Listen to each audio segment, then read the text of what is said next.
Hello again. Welcome back to another episode of The Works. I'm Jim. I'm Diane. Saw my GP.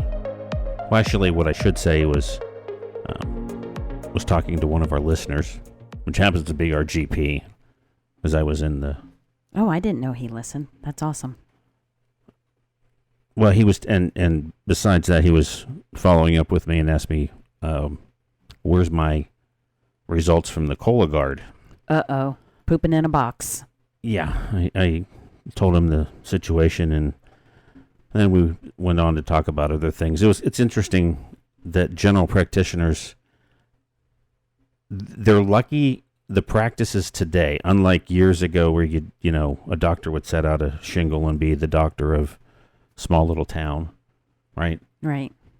Can't do that anymore because the cost of malpractice and general operating expense and where the money is, apparently, I had no idea, but it's in procedures. So the general practice portion of all medical networks yeah, is truly, and maybe a bad analogy, is the loss leader. It's like the milk of a grocery store. Right. Whereas they're not making the money. As a matter of fact, they're lucky to break even.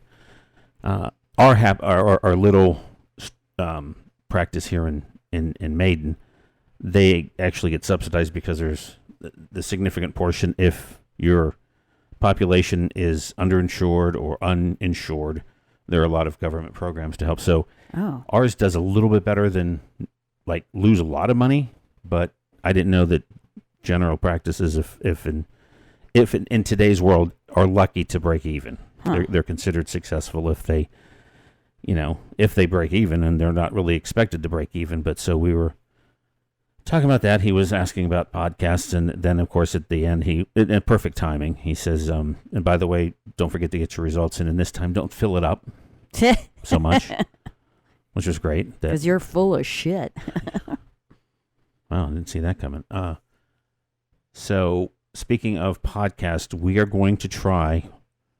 We just put ourselves on YouTube. And the whole idea eventually was, since apparently everyone's doing podcasts and they're doing video versions of the podcast, we're going to do a live version of ours. As soon as I can figure out all the technicalities of, do I do it live on YouTube, but then I've got to make a copy of it to move it to Spotify because we picked Spotify to host the RSS, but then I could, of course, create my own website, which we could host the RSS ourselves and then actually create our own live feeds from Vimeo. Okay. Right? But it's just, oh my Lord, it's over. It's funny.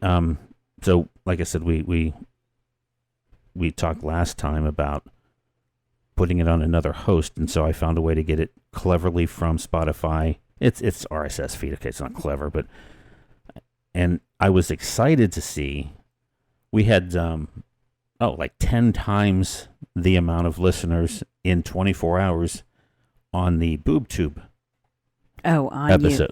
On YouTube. So here's the fun part. Oh, it's just the clip. It wasn't the actual podcast. Well, the podcast itself has pulled 13.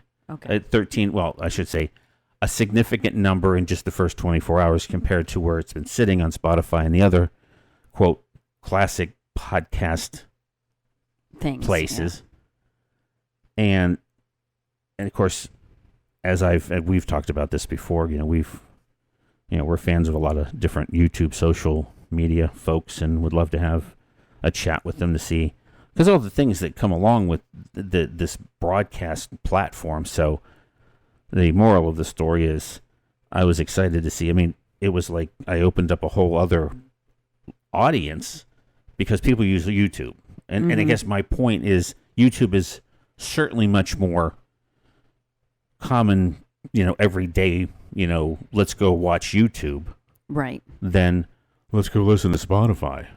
Well, I guess it depends on what you're doing. If you want to be entertained at the end of, an evening, you sit on your couch and you watch YouTube on your phone or on your television. But when you're busy in your day-to-day, you might want to listen to something while you're doing things. Well, okay, but you and I don't necessarily see, I don't disagree with you, but the whole concept of, because I'm not saying women are less technical than men, but your idea of listening to something while you're prancing around the house doing whatever, you'll put the TV on, and that's called music choice, right? You're actually not listening to Spotify unless you got your headphones on or doing something like that, right? My point is that YouTube is a much more accessible platform. I think Right. easy. So when you say, because we just tested this, and I'd asked everyone else to try it for us. We don't have Alexa, we don't have Siri, but we did this with Gemini. Ask Gemini. We said, and it's funny because we'd asked if anyone could, since we're on these other formats and platforms, if they could ask their AI assistant, play the Works podcast episode, blah. And so I tried that with our phone. First of all, it doesn't like the word play. It's listen.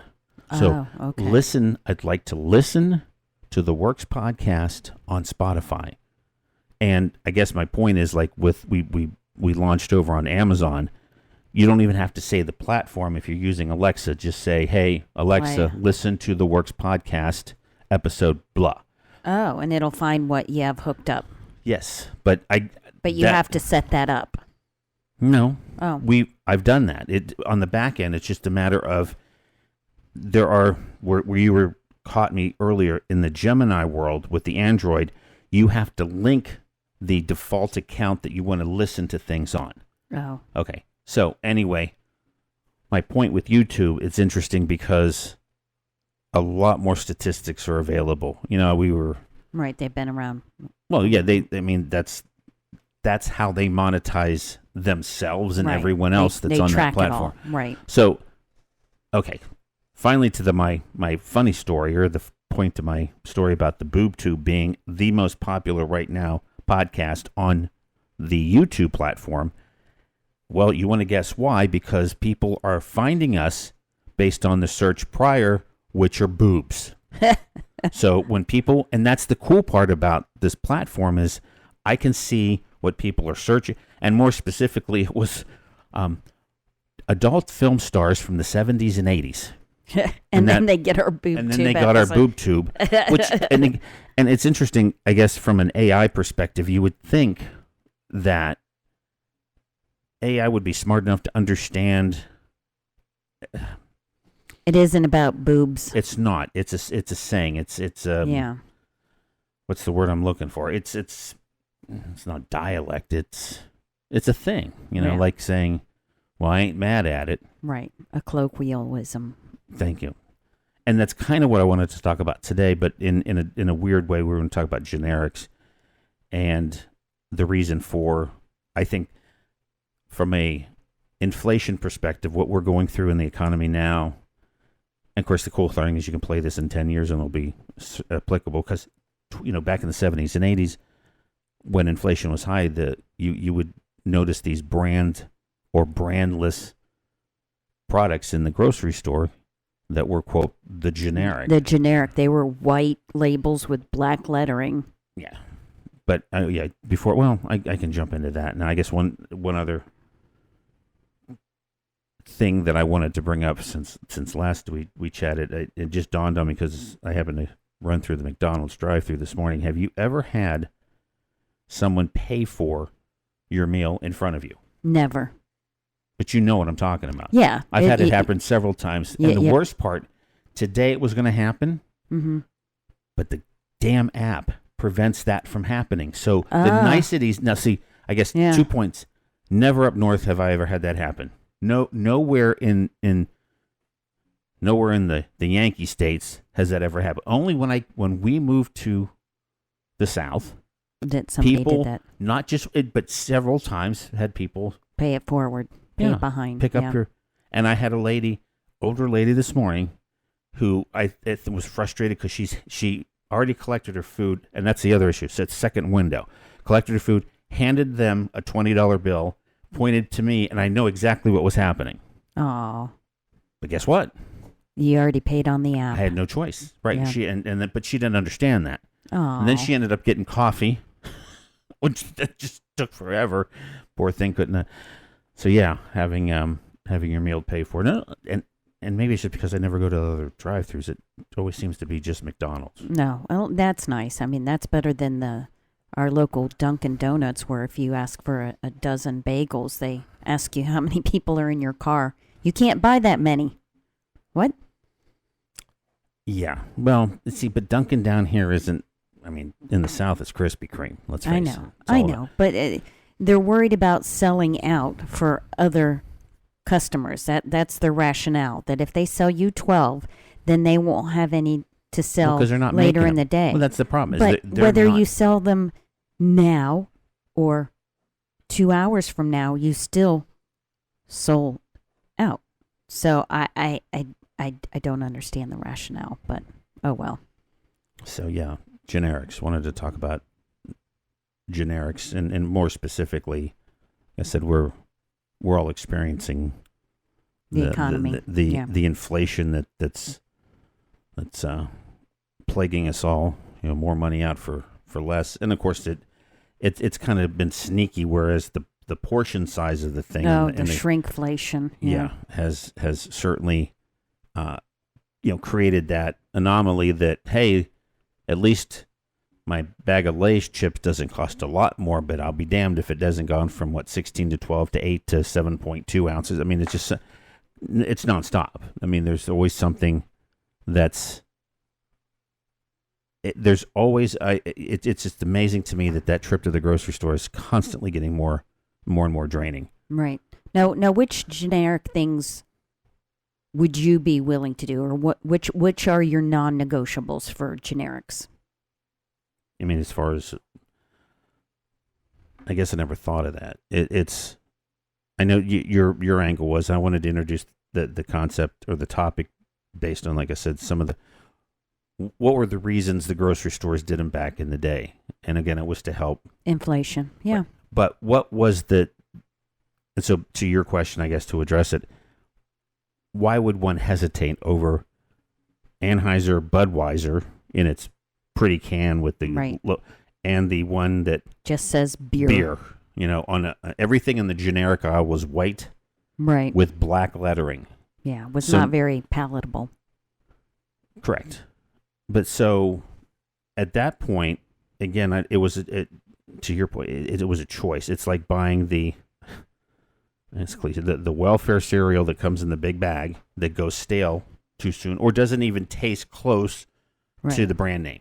So I guess to your point or your question, I mean, there's certain things that you just can't.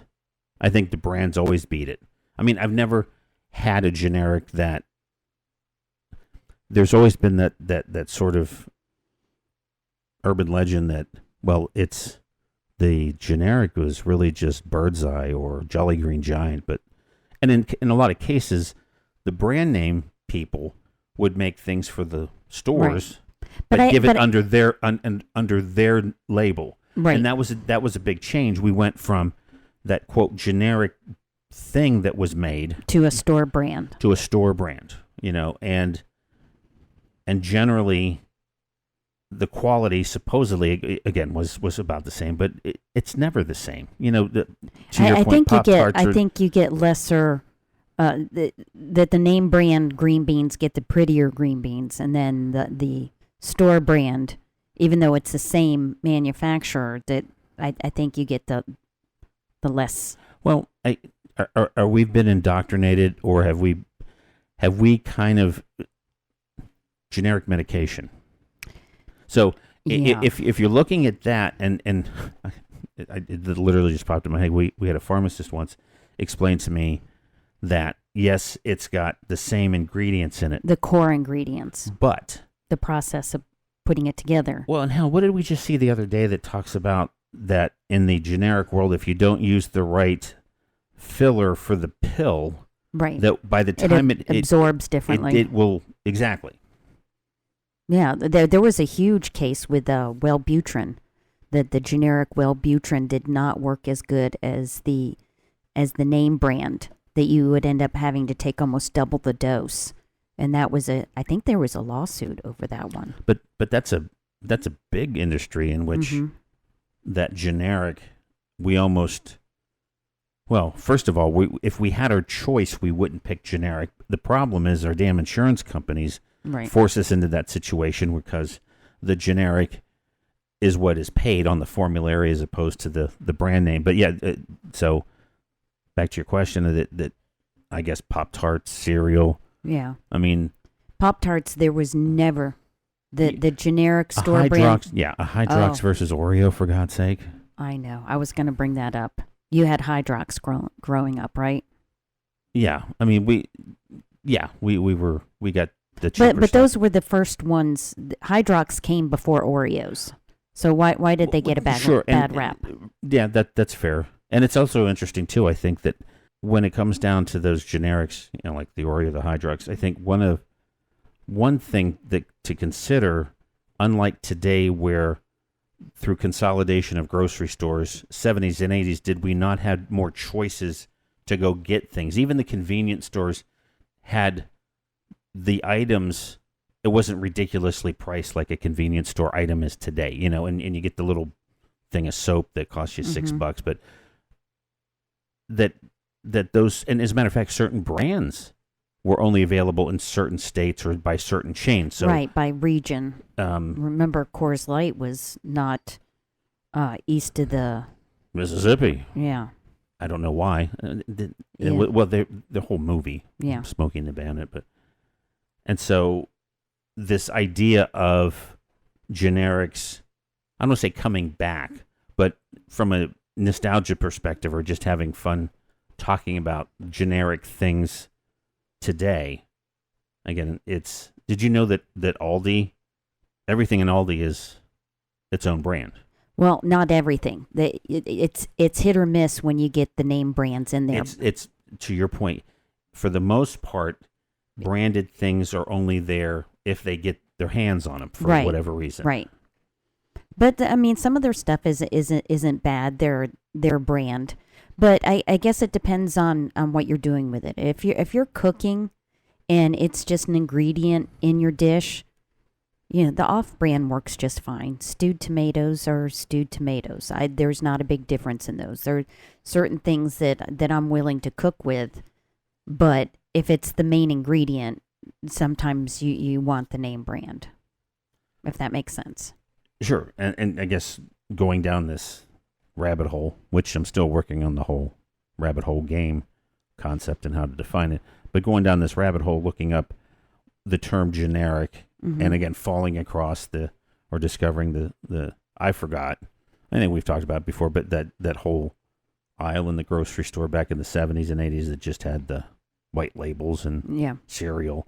And we could post a couple of those on the Facebook or the website. Yeah, and you didn't want to be caught dead walking in that aisle because, it's okay to have it at home, but you didn't want to be seen shopping for it. So the definition of a generic, and this is kind of, so there are three categories. Generics that are manufactured by less prominent companies to go against the branded line of things. So, for example, and I'm going through a list here. So, list of former trademarks that have been genericized. Oh, okay. So this is interesting to me. So aspirin is an actual. We use that term aspirin, right? And all it really is acetylsalicylic acid and acetylsalicylic, yeah, right. But it's considered a former trademark. It's truly open for everyone to use. Okay. The aspirin. Dry ice. I had no idea that dry ice was at one point trademarked by the Dry Ice Corporation of America. Huh. But escalator. Oh. Is another term that, and I'm getting the example here is like Kleenex or Xerox. Right. Those are still, quote, terms that are still patents and trademarks, but we use them in a generic sense. Right. But a flip phone, which of course have kind of come back. Mm-hmm. Those damn flip phones that we bought for our daughter that we had to replace several times because it's so cute. Yeah, and cracked. But Motorola actually had the trademark for a flip phone, but back in the day, we just had one side that had a screen on it and the other side had numbers on it. Yeah. Yeah. Laundromat Oh. used to be a trademark term, but no longer. Trampoline, thermos. Oh, yeah. Thermos brand thermos. Huh. So the next list, these are originally legally protected trademarks and then have lost their legal protection due to abandonment. Ah, Well, and okay. the only reason So I'm- if you're no longer making it, you can pick it up. Or we just it didn't catch on. Get Okay. this. And I'm going kind of in alphabetical order. The App Store, which of course was Apple. Mm-hmm. Apple filed a lawsuit against Amazon over App Store for Amazon. So the two of them fought that out in the, and so they both abandoned that in 2025, just recently. I had no idea. No. Dumpster. Hmm? Yeah, the Dumpster brothers, who were known for creating patents for companies, and in this case for waste companies. The term dumpster was abandoned, and nobody uses the dumpster anymore. Somebody we'd love to have and chat with, the Holdernesses is Yeah. they have a dumpster song. Yeah. They're cute. There's family. nothing better than when you get to rent a dumpster. Exactly. It's exciting. Isn't the guy that created the toilet John Crapper? And that's why everybody I calls don't it know. the Crapper? Yeah. Well, no, I guess we should look that up for another. LP record. Believe it or not, vinyl, which of course is still a thing. And it always goes through these cycles of, the audiophiles love the vinyl. But of course, do you know what the LP version of that stood for? It's an LP record. No, I don't. I never knew. Really? What's LP stand for? Long playing. Oh. Well, because an album, It has many unlike the songs. 45. Yeah. Okay. And Yeah. my favorite thing is, it's an inside joke, but the vinyl is made from PVC, by the way. Not PVC, yes. No, which that doesn't exist. So anyway, Columbia Records. Oh, and that would be a fun topic, talking about how Columbia Records and all those places that would sell you 33 albums for a penny. For a penny. But then the catch was you had to buy, 10 more at regular price. Throughout the year. Right. And it always came down to the end. Mm-hmm. And now where are all those pennies that we used to attach to that postcard? We could use those since there are no pennies. Yeah. Have you noticed that at the store? No one's giving pennies anymore. It's truly already. Yeah. And the nickel's next.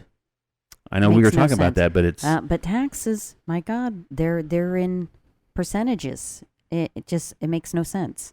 super glue. Super glue. Oh, crazy glue, super glue. Super glue. That not again, the original super glue is still a patent trademark, Okay. but the term super glue. This one cracks me up. The Gregory Restaurant and Bar in New York and New Jersey.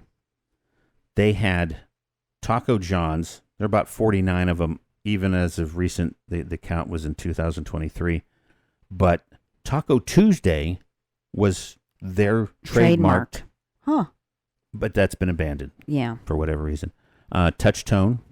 We don't use Okay. Touch Tone anymore. That was AT&T that they got rid of. The zip code. I had no idea that the U.S. Postal Service got rid of the term zip code as again trademarked.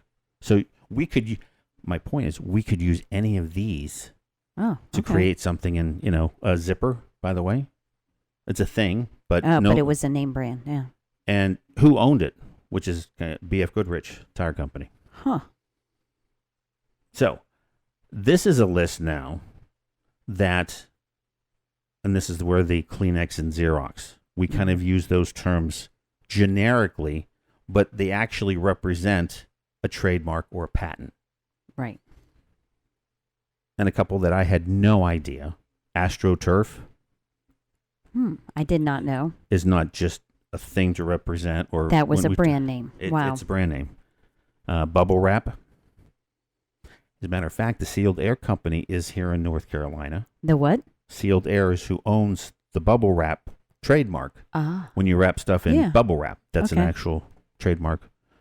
Not generic term, but it is. But ChatGPT technically is a generic term for generative artificial intelligence chatbot. Not a very clever one. Mm-mm. Clorox. Yeah, bleach. That's an actual legally trademarked. Of course, here's one that I find myself using everywhere. Coke. Oh, especially down south. What And you kind do of get a Coke. Up north, when you say Coke, it could be Pepsi. There's no... Well, down here, sometimes they say, what kind of Coke you got. And they mean any type of soda or pop. Yeah, I use the pop all the time. But yeah, up north, if you ask for a Coke, they'll, they just mean cola. So Pepsi. We just got a new one of these. Crock-Pot. Yeah. Oh, yeah. That's a legal right. trademark It's term. supposed to be but a slow cooker. Yeah. Yeah, and slow. So that's a good point. That's the generic name. What's the? I was just looking through the list of the more interesting ones. A Sharpie. I'm not to that. The one that I. Let me do a search here real quick.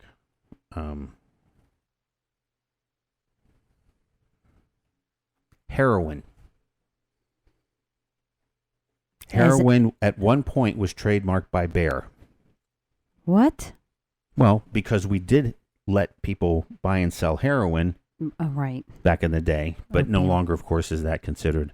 I should have brought that up in the first section, but dictaphone, which to me is like, we talked about this, it's like a punchline in itself to a joke, like rectum. Dang near killed him. Muzak. Oh, that's a good one. Elevator music. Oh, yeah. But we refer to it as Muzak. Muzak. Oh, Pampers. Oh, instead of diapers. Yeah. You need some Pampers. Ping pong, as opposed to table tennis. I had no idea. Yeah, we've always called it ping pong. Play-Doh.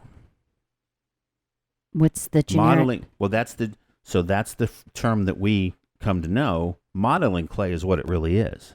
But it's not clay. I understand that. Hasbro owns it. Now get this. At one point in the United Kingdom, the High Court demanded that Hasbro rename their modeling clay from Yummy Dough to Play-Doh. Because maybe that's why kids were eating it. It was called Yummy Dough. Well, it is salty. I would have no desire to put that in my mouth. Polaroid, which makes, sense. Polaroid picture, Post-it notes. What instead of a Post-it note? Sticky note. Sticky note. Yeah, put a sticky note on it. Putt-putt golf. Putt-putt golf. Yeah, when you play putt-putt. Right. Putt-putt for the fun of it. But it's miniature golf, technically. Right, and a permanent marker is always a Sharpie. Q-tips, maybe I'm getting to that. Of course, cotton swabs are... Right. But it was, Q-tips. Saran wrap from S.C. Johnson. It's cling film. Right. But is Saran wrap even out there anymore? Because down here it's all cling wrap. Yeah, and they've got that new one where you rip it off. It's like wax paper, but it will stick to the thing. Yeah, I don't like that. Actually, I do.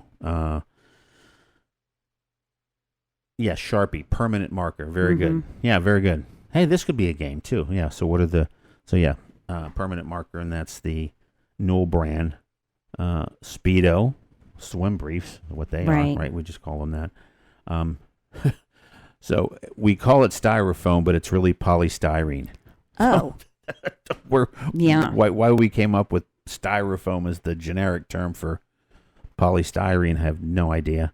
I was looking through some of these other ones. Oh, Winnebago. Yeah, we understand that. That's a recreational vehicle, right? There is an RV. Of course, what is a Xerox? It's a photocopy. Right. It's a photocopy. So that's the classic Walkman. Forgot about that one from Sony, right? The personal stereo. Right. But that's not, yeah. Yeah. Oh, Ziploc. They're called zipper storage bags. Oh, I always call them Ziploc. So I'm at the time, I'm envisioning the package it comes in, and I do see that word is on the zipper storage bags. Mm-hmm. But, yeah. And of course, Zoom.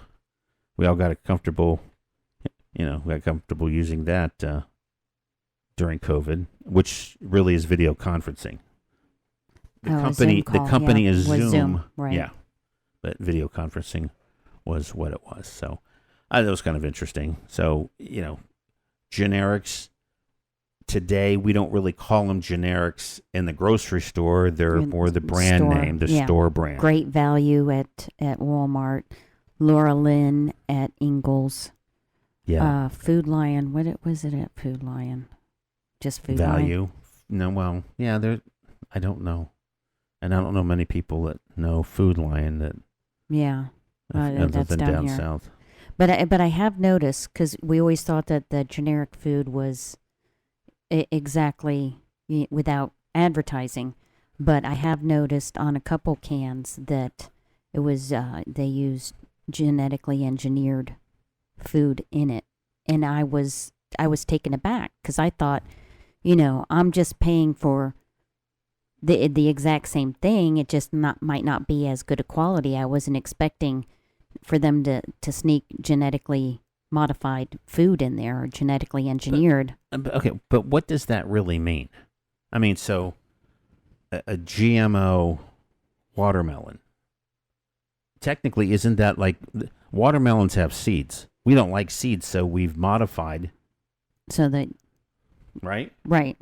And as a matter of fact, so we just learned a couple of new things. There's a new Zach Galifianakis gardening show on Netflix. That's cute. It's really cute. But some of the things that we learned about, and we always knew about determinate and indeterminate, but what I never put the connection together for tomatoes. One's the viney one. And one's the bush. And one's the bush.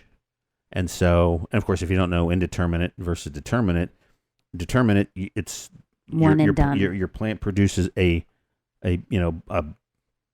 crop of tomatoes and they're done. The indeterminate plant will continue to produce. Right, at different times. Can you overwinter a tomato plant? I don't think anybody does. I'm not sure. I don't know if they're hardy enough to do that. I mean, it is a nightshade. Tomatoes and peppers are nightshades, but I think it's easier to do it with pepper plants because they have a more woody base. Oh, I don't know. That'd be interesting to see if you could do that, but God knows I've killed every overwintered plant the last 2 years in a row, so I don't know if I want to go down that path again next year. That's a lot of work to do. And we should quickly get to we've talked about this now for a couple, 3 months, create a series on how to start your own hot sauce company. Yeah, the trials and tribulations. Yeah, and so as I've tried to get, I'll talk about that in a second, but the Zach Galifianakis series on Netflix, perfect. It's like 15 minutes long, no commitment at all. And so far he's touched on tomatoes, apples, root vegetables. It's very clever. But I was still shocked when we found, because we had an apple tree and a peach tree, several of them, and then but with the apple tree, we didn't have we had a peach tree, but in the whole, a fruit, I had no idea that with apple trees you have to have a male and a female. Yeah.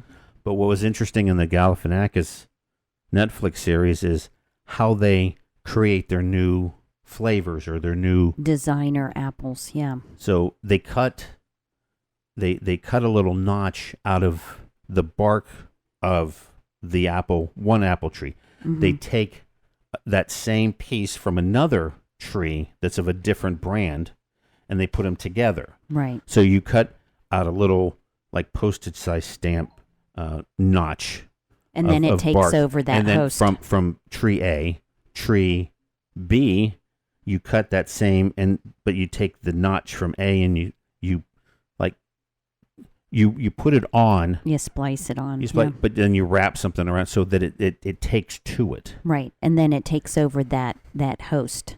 Yeah, that's the interesting thing. Right. So no longer, if that next year, if it was producing Fuji's and you combine that with a Cosmic Crisp, which just came out a couple of years ago, it's amazing how many of these different kind of apples, and who knows what the next one, but that Fuji tree that you put a Cosmic Crisp graft on is no longer going to produce Fuji's. Well, Not necessarily those brands. They didn't say Fuji or Cosmic. The reason why some of these hybrids, they're not stable. So you got this, we'll call it blurple apple, and it's not stable. When you cut open, he explained that when you cut open the apple, you get a variety of different seeds in there. So you're not sure what you're going to get. That was that's why thing. they do the splicing. Right. So to your point, though, that's what I thought was interesting, that Johnny Appleseed wasn't going across the country apparently dropping seeds from apples. That doesn't work like that, right? The way it works is for some apples it does, but others that aren't stable in their phenotype. Okay. It's interesting. Yeah. I guess I lost the whole point of what that was. Well, I guess what I learned from it was you can't take a apple seed from the apple you're eating and plant it and expect to get the same. Yeah. That's interesting. Yeah. I had no idea. So yeah, I guess so Johnny Appleseed was full of shit. Yeah.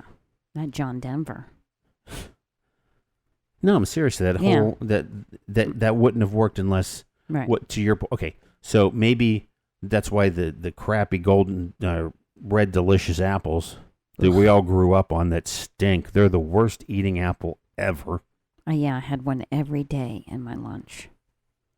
Every day. I didn't eat an apple. You had no idea that there were so many types. No, I didn't eat apples for 20 years until I had a Fuji, and now I will not eat any other apple other than a Fuji. That's it. Now for the me. Cosmic Crispa and that's a new breed that came out a couple of years ago from North Carolina. Grows a ton of apples, and that brand came from like Asheville area or something like that, and it's not my favorite. Here's the thing. Unlike Fuji, when you get those now in the store, they're the ugliest apple in the produce, but they're pretty consistent as far as it's very meaty, it's very sweet. The Cosmic Crisp, I think, is still maybe relatively too new, because the one that we had when we had it brand new was at an orchard. Oh, yeah, remember? That was better. It was absolutely amazing. Yeah. It's kind of like the how they made those grapes taste like cotton candy. They have cotton candy grapes. Right. And so again, that's amazing. But so I guess how we got off on this, so genetically modified foods are necessarily bad, is what you're saying? Or is it just what's maybe that needs to be another topic. I do a deep dive on GMOs and why everybody thinks they're bad or good. Well, I guess that would be interesting, because I don't know. We've had this debate too about the Whopper. Has anybody had a Burger King Whopper recently? They've really gotten better. Mm-hmm. I mean, Burger King Whoppers were probably the best sandwich there was, but their new marketing, and they wrap them and they put them in a box. Yeah, they put them in a box. So they're not squished anymore. Maybe that's what makes them. Well, they put that wrapper around them too, and I can't remember what chain does that. But anyway, my where I was going with that is, so to your point, a topic could be GMO, but it's also the plant-based protein. It I hate, again, maybe we're aging ourselves. It doesn't make sense. Like milk, people that drink the almond milk. I'm not saying that I understand that those that have lactose issues, that's a great solution. But the amount of energy and the cost of milking an almond, right? Seriously, it cow's milk. Right. Oh, and then I read something recently that Costco now has a 6% whole milk. That sounds really good. Why don't you just drink half and half? It's not the same. Half and half is cream and milk. Yeah. That's not. Apparently, though, the Costco 6 3/4% fat. That would be good as chocolate milk. Well, exactly. I mean, you talk. My thing was, you could tell the quality of a chocolate milk if it was, when you're in a restaurant and you got it as a kid. It was, and it's always more expensive than getting pop, Coke. But how long it took to uncoat the inside of the glass when you were drinking it, skim milk. What's the point? But yeah, whole milk. In grade school, it was, that milk you got in the carton wasn't bad. Today, it's all 1% crap. Right. And I hate to say it. And you and I've talked about the reality of drinking low-fat milk is the misconception that it's better for you, when in reality the higher fat milk has more protein in it. It's just don't have 3 big glasses of milk. I think the and in my opinion, it's like if you have whole milk and you have a glass, it satisfies you more than freaking dunking your fat-free Oreos into your skim fat-free milk. Yeah, Stupid. And now they've got 0 Oreos. I had no idea until the other day. Ooh. Well, you got to try them, because we've tried every other Oreo. Why you can't be snobs? No, it is. It's a different series. It's right. One thing to have all the different flavors that have come out, and to have something that's a sugar substitute. That's not a fair comparison. Do you think people eat a whole sleeve of the 0? Well, again, that's the philosophy, right? So you get that, and then you can get away with it because it doesn't have the sugar calories in it. I mean, 0 is it not the yellow stuff? Is that why? I mean, Diet Coke and Coke Zero are way significantly different in taste. I mean, both are going to give you cancer, supposedly. Right. But it hasn't yet. So, other than that dent on my forehead that I had my GP look at. Oh, what'd he say? Well, you have a dent and I have a horn. So it's just getting old. Yeah. Yeah, it happens. There's fat in your head, and it, again, no fat head jokes, but yeah. And so I guess I have to go fill out my box, but not so much. Not so much. Yeah. So until next time, this is another edition of The Works. I'm Jim. I'm Diane. See you next time.